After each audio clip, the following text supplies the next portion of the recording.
Oke, jadi ada pertanyaan apa nih Dilah nih yang bisa kita Kalau misalkan di luar pertanyaan ini nggak apa-apa ya. boleh di luar apa tuh misalkan? Misalkan kan sekarang kan zaman-zamannya kayak PKWT kan awal-awal itu. Mm-mm.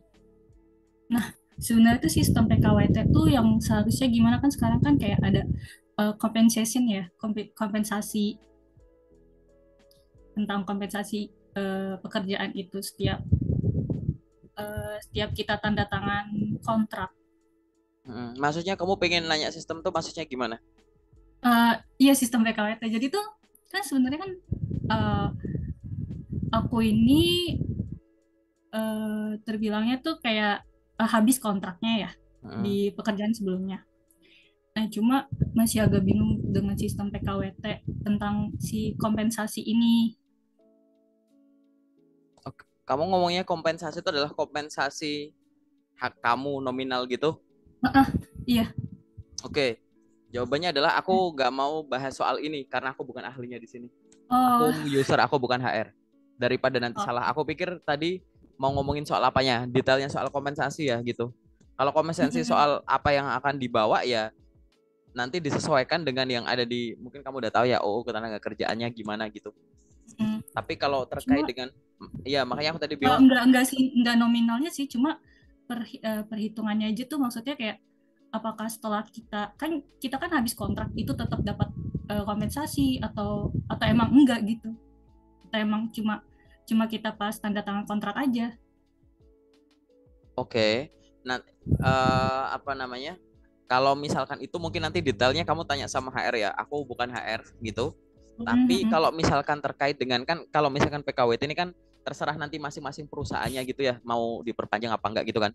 Nah, kalau misalkan kamu mau mau baca nanti kamu buka aja misalkan UU tenaga kerja ya gitu. Baca di aku coba buka ya. Pasal 15 seingatku. Nanti kamu coba di browsing dulu ya gitu. Jadi akan ada uang kompensasi kalau kamu nanti coba browsing mungkin dicatat dulu nggak apa-apa ya gitu.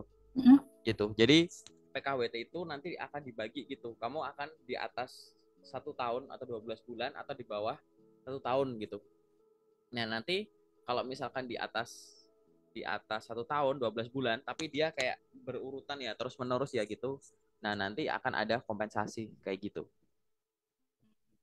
Oke. Begitu. Yang aku tahu secara ini ya, Umumnya aja secara ya. ini, secara generalnya gitu. Terus kalau misalkan kurang dari 1 tahun, ya proporsional gitu.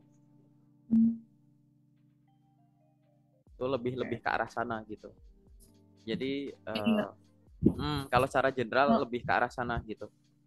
kalau Kalau untuk misal kalau untuk komponennya kamu nanti minta dijelasin sama HR aja gitu. Breakdown dari soalnya kompensasi. kemarin udah Uang sempat ini, uang udah ini, sempat uang ini request gitu. nanya sih. Terus, Udah cuma nggak ada jawabannya. Jadi bingung juga sempat ya nanya ke sininya kemari juga sih oke, sama nanti teman kalau sebelum. detailnya ini di sesi detail nggak apa-apa deh gitu. Karena ini kalau di sesi general Iya, ntar iya. dulu ya gitu. Karena aku nggak bakal jelasin ya aku nggak tahu juga gitu kan secara secara detailnya gimana. Tapi kalau kompensasi itu setauku ada gitu ya. Nanti kamu browsing aja O35 itu ya gitu. Terus habis itu cek di bagian pasal 15. Pokoknya di bawah 12 bulan, di atas 12 bulan kompensasinya gimana gitu dan komposisinya gimana gitu. Nanti karena aku user nih, aku bukan bukan HR ya gitu. Jadi kalau untuk komponennya kamu bisa nanya ke teman-teman HR gitu. Hmm, oke, Oke, oke. gitu. Sementara itu nanti di sesi detail kita bisa lanjutin. Ada lagi nggak pertanyaan yang lain? Mungkin ini ya kalau misalkan eh, kan aku tuh masih kuliah hitungannya ya. Oh, kamu Jadi kuliah? kuliah pas ah, ah, aku Oke. kuliah pas udah setahun kerja baru mulai kuliah. Hmm. Nah, terus eh, mungkin sekarang udah mau masuk semester 5. Nah, hitungannya kan aku udah lumayan lah Hmm. istilahnya dari apa sih namanya? Experience-nya. Nah, Hmm. aku juga punya slip gaji sebelum-sebelumnya. Terus kalau misalkan kita dapat offering, apa boleh nego gaji atau gimana ya? Terus kayak gimana gitu alurnya atau enggak gimana cara sopan untuk kita bisa nego gaji? Kalau misalkan kita ngerasa oh ini kayaknya kurang gitu atau enggak belum sesuai atau gimana gitu. Oke, jadi ini aku jawab dulu satu-satu ya. Kalau apakah kita boleh nego gaji? Jawabannya boleh. Oke. Nah, untuk kamu yang statusnya masih kuliah ya nggak masalah. Karena sebenarnya gini, nego gaji itu kan artinya kamu nego karena kamu ada suatu pertimbangan, ya kan? Pertimbangan yang dilihat ingin kamu tonjolkan itu apa? Ya jelas pengalaman kerja gitu kan. Nah, kalau nanti misalkan di sana. Ini aku anggapnya adalah levelnya itu kamu udah ditawari atau disodorin benefit sekian gitu. Maka sifatnya kamu boleh mengusulkan kayak gitu. Mengusulkan nego gaji. Nah, mengusulkan ini angka ini yang harus angka yang terbentuk yang kamu sebut itu ya. Satu, aku akan mengusulkan itu bentuknya tuh rentang atau range gitu. Oke. Kemudian biar dinaikin dari gaji yang kemarin boleh nggak? Boleh gitu. Ada yang minimum 10%, ada yang sampai 20%, ada yang maksimal sampai 35%, terserah nggak masalah gitu. Tapi balik lagi ya, naik gaji itu sifatnya tidak wajib. Maksudnya kamu boleh mengusulkan atau enggak, toh juga benefit yang lain juga pasti akan membesar juga gitu. Tapi intinya adalah kamu berhak untuk melakukan itu karena kamu merasa bahwa saya pantas dipertimbangkan secara lebih dari situ. Nah, sebelum aku ngomong ke negonya, pastikan dulu kamu sudah riset. Minimal riset itu riset apa? Pertama, riset soal ya UMR gitu ya, sama UMK. Itu nanti akan menjadi batas bawahmu gitu. Minimum tuh berapa gitu. Yang kedua, riset harga pasar jabatan yang sedang kamu lamar. Kamu misalkan daftar jadi staff ini, itu gajinya tuh berapa? Bandingin antara perusahaan besar, perusahaan menengah gitu ya, perusahaan kecil gitu. Bandingin aja, ya kan? Kalau misalkan kamu daftarnya level staff, kamu juga nggak ada salahnya untuk risetnya buat ngontrol ya, ngontrol realistis nggak sih angka yang aku sebut. Kamu cari di posisi itu tapi level atasnya, level supervisor gitu. Misalkan kamu daftar sebagai accounting staff, aku dapat rentang gaji sekian, terus kamu iseng browsing juga gaji accounting supervisor gitu. Gunanya accounting supervisor tahu gajinya tuh buat ngasih batas atasnya kamu gitu loh. Jadi biar kamu nggak kayak kamu staff tapi minta gaji ini misalkan gitu. Jadi kayak kayak mengontrol itu aja gitu. Itu adalah dua hal. Nah, yang ketiga adalah jelas kamu menanyakan sama dirimu sendiri. Kamu tuh di 1 bulan itu butuh uang berapa sebenarnya gitu. Itu adalah yang nomor satu sendiri pasti ya gitu. Yang harus kamu pertimbangin dulu sebenarnya tuh kamu butuh gaji berapa sih untuk hidup dan lain-lain. Dari nanti akhirnya akan ada 3 data kan, uang yang dalam tanda kutip gaji yang pengen kamu inginin tadi berdasarkan riset harga pasar sama batas UMK UMR. Dari ketiganya ini intinya kan yang ingin kamu cari adalah dari sisi yang aku butuh juga masuk, dari sisi UMR juga di atasnya misalkan kayak gitu kan. Terus dari sisi harga pasar juga harga aku realistis kayak gitu. Nah, nanti ada irisan di situ, ada irisan angka. Nah, angkanya ini silahkan kamu bentuk sebagai suatu range gitu. Dari berapa sampai berapa. Jadi untuk menyampaikan gaji, nomor satu, sampaikanlah rentang. Nomor dua, sampaikan alasan atau pertimbangan kamu mengusulkan hal tersebut. Dan yang ketiga adalah kamu boleh menyampaikan ini sifatnya masih negotiable. Kamu masih sifatnya usulan gitu. Atau dapat dinegosiasi gitu. Kamu sampaikan saja. Ya kamu ditawarin kamu mau sekian enggak gitu. Kamu boleh menjawab gitu. Terima kasih Bu Atopa atas penawarannya gitu. Berdasarkan pengalaman yang saya miliki selama sekian tahun di bidang ini, saya pernah menjadi ini dan berdasarkan riset yang saya lakukan, saya mengusulkan gaji antara sekian sampai dengan sekian per bulannya, di mana sifatnya masih bisa dinegosiasi gitu. Misalkan kayak gitu, nanti bahasanya kamu modifikasi nggak apa-apa gitu. Jadi sifatnya usulan dan kamu sifatnya masih fleksibel.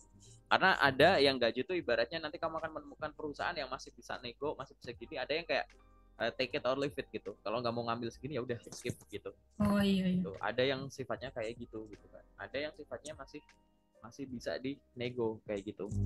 Jadi pertimbangannya itu. Jadi pertimbangan masih nego atau enggak itu bukan masalah kamu sekarang masih semester berapa, bukan. Kamu punya alasan karena kamu punya pengalaman kerja gitu. Jadi itu ya. Tapi tetap aku reminder juga ngomongin gaji juga bukan dari kamu ya yang memulai ya gitu. Karena kalau Iya. biar biar rekruter saja yang memulai ngobrolin gaji kayak gitu.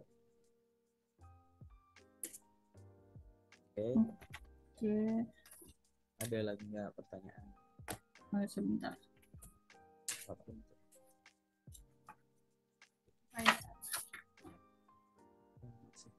Terus kalau misalkan pas interview kita dapat pertanyaan gitu,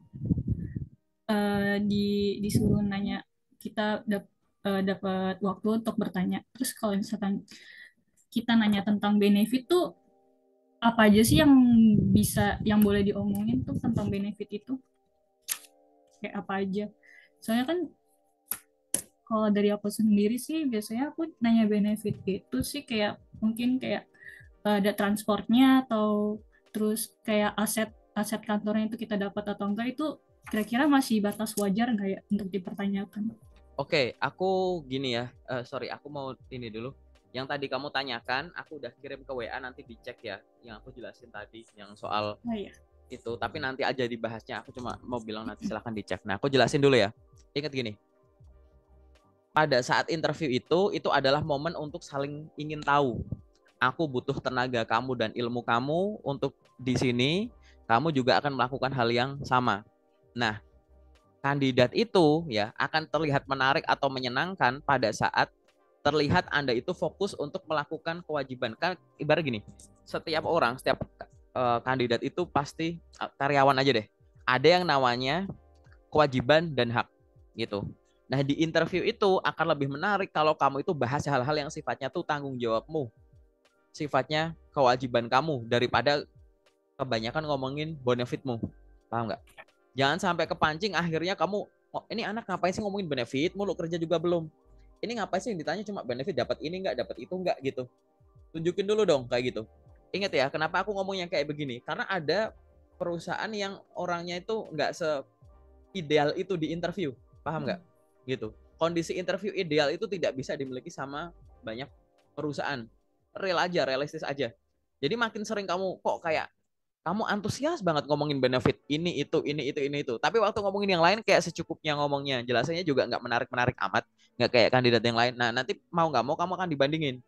Oke, jadi aku pengen ngomong ini di awal adalah jangan sampai obrolan kamu fokusnya ke sana.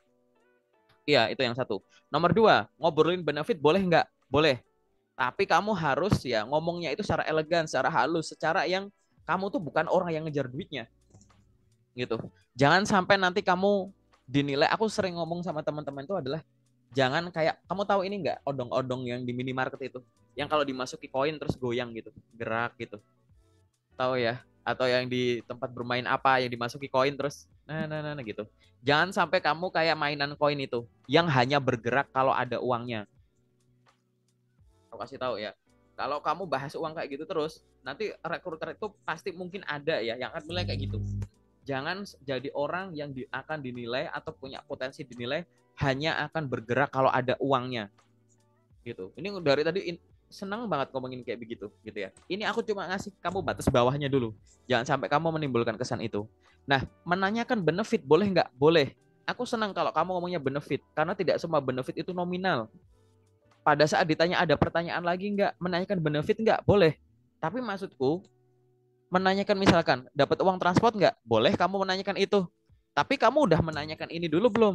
Bapak atau Ibu, apakah nanti di sini ada benefit bagi karyawan untuk pengembangan diri? Misalkan ada training rutin di tahap tertentu, atau nanti ada training secara berkala yang akhirnya nanti ada kesempatan untuk seleksi menjadi karyawan tetap atau menjadi ke posisi yang lebih tinggi gitu. Jadi kamu, maksudku, nanyain pengembangan diri aja dulu. Nanti kalau jabatanmu naik, benefitmu naik kok pasti, ibaratnya gitu loh.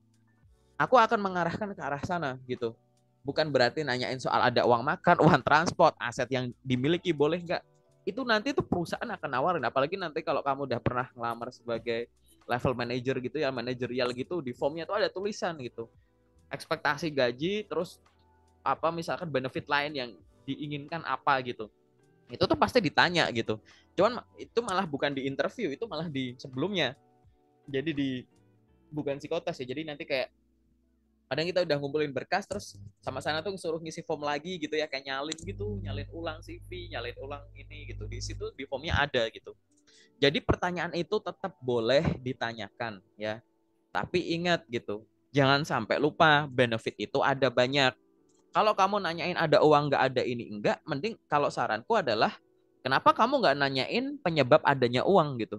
Penyebab adanya benefit lebih tinggi. Kayak adanya training, adanya pelatihan, adanya apa misalkan promosi ini itu, adanya kesempatan jadi karyawan tetap, adanya promosi jabatan ke level lebih tinggi. Mungkin kamu masuknya kontrak, tapi ada mungkin nggak di sini ada program manajemen training khusus internal. Itu secara nggak langsung benefit yang kamu pengen tuh, gitu kayak uang, uang, uang, uang itu semua pasti akan beda karena nanti statusmu golongannya udah beda, ininya komposisinya udah beda gitu. Jadi kalau mau menanyakan dari level sini dulu itu malah lebih menarik gitu, lebih elegan juga. Berarti kamu berfokus memang aku pengen kerja di sini dan pengembangan diri. Urusan duit biar kita yang mikir kan kayak gitu. Tapi kalau kamu memang sejauh ini terbiasanya ketemu interview, langsung nanya ada transport nggak bu, ada ini nggak, ada ini. Kayak ibaratnya kamu nggak fokus sama kerjaannya, kamu lagi butuh uang aja gitu. Paham ya sudut pandangku ya? Gitu. Ya, Aku tidak akan enggak sih. menjawab. Ya, soalnya kan agak ragu juga sih untuk pertanyaan kayak gitu. Makanya untuk benefit itu aku selalu di terakhir kayak tergantung si usernya apa enak diajak bicara atau enggak. Jadi biasanya sih kalau benefit itu aku tanya terakhir, makanya aku nanya dulu apa itu boleh atau enggak. Jadi kayak Ya, gimana. Biasanya sih aku biasanya biasanya kesempatan bertanya itu memang diberikan di terakhir, yaitu misalkan ditanya soal ada pertanyaan lagi nggak Bu Dila gitu kan. Nah, di situ kamu boleh tuh menanyakan. Kalau ada, kan pasti ada kesempatan itu ya, ada yang ingin ditanyakan, ada pertanyaan lagi gitu. Kalau ada pertanyaan itu, kamu boleh menanyakan pertanyaan lebih dari satu pertanyaan. Pertanyaan yang kamu tanyakan boleh pertanyaan yang udah kamu bawa dari rumah, atau pertanyaan yang dadakan baru kepikiran nih, karena proses interview kan dari awal sampai akhir. Pertanyaan ini kan munculnya di akhir. Mungkin sebelum muncul pertanyaan ini, ada sesuatu di kepala kamu yang jadi pertanyaan tuh gitu. Tuh. Terus interviewnya sama siapa, HR atau user? Ada pertanyaan lagi gitu. Kalau sama HR, silahkan kamu banyak nanya soal hubungannya sama apa. Ya proses rekrutmen inilah gitu, pengembangan karyawan lah, culture perusahaan lah. Termasuk benefit-benefit itu juga boleh gitu. Tapi berimbang. Kalau kamu ngasih dua pertanyaan, pertanyaan satu nanya benefit, pertanyaan kedua ya jangan nanya soal benefit juga gitu. Kalau kamu ketemunya sama user gitu ya, aku kurang menyarankan kalau kamu nanya soal benefit juga, pasti akan diarahin nanti coba tanya sama HR. Kemarin sama HR udah nanya belum, udah jelasin belum gitu.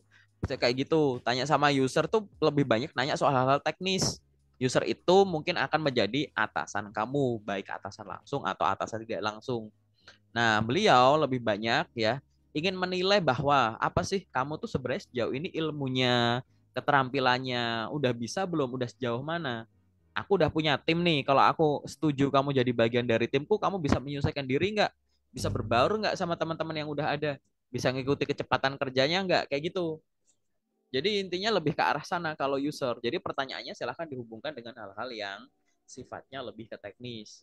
Namun soal tadi ya proses rekrutmen, budaya perusahaan, hak dan kewajiban kamu nantinya gimana, pengembangan diri gitu, culture perusahaan gitu-gitu, itu nanti silahkan ditanyakan pada saat ditanyai oleh HR di interview gitu. Jadi sifatnya tetap boleh ya. Aku akan mengingatkan saja gitu. Karena aku nggak bisa ngomong cuma boleh, tapi aku nggak sekomplit ini. Nanti takutnya tadi itu tidak semua kondisi interview itu kondisinya ideal. Tidak semua perusahaan yang lagi buka rekrutmen kondisi finansialnya oke gitu. Itu udah pasti itu kayak gitu. Oke, jadi biar kita lebih bijak gitu untuk mengatur setiap pertanyaan, setiap kata yang akan muncul. Gitu ya. Secara general Ya, gitu ya. Oke. Terus apalagi Bila yang ingin ditanyakan? Menarik banget ya. Oh, di siang yang panas ini pertanyaannya hot ya gitu. Bagus. Itu tadi, sorry aku potong lagi yang tadi mungkin udah cek yang di WA ya gitu. Sesuai dengan ya gitu. Itu jadi akan ada masa kerja tergantung ya tadi ya di atas atau di bawah ya gitu. Kalau mau ngitung ngitung PKWT paling gampang kayak gitu. Sesuai yang aku bilang tadi gitu. Itu ternyata aku barusan ngelihat ternyata di Disnaker juga ada gitu, dan itu sama ya kayak begitu, seharusnya tuh semacam itu gitu. Berarti aku masih ada inget lah, aku takutnya kamu nanya yang lebih lebih detail lagi, aku nggak tahu gitu, biar teman-teman HR aja yang jelasin. Oke, ada hal apa yang pengen kamu diskusikan atau kendala apa sejauh ini yang kamu hadapi dalam mencari kerja, atau apalagi yang masih bingung? Ini aku sambil mengingat dan belajar ya gitu. Aku juga kalau nggak tahu aku bilang nggak tahu. Slow. Iya, Apalagi? nggak apa-apa. Hmm, apalagi deh. Itu aja kali ya. Mungkin nanti pas bedah CV mungkin kepikiran lagi. Oh gitu. Oke, Iya. ya nggak apa-apa. Berarti sesi generalnya cukup itu aja ya. Heeh. Nggak ada pertanyaan lagi. Cukup. Iya, udah. Oke, kita sekarang masuk ke sesi detail ya.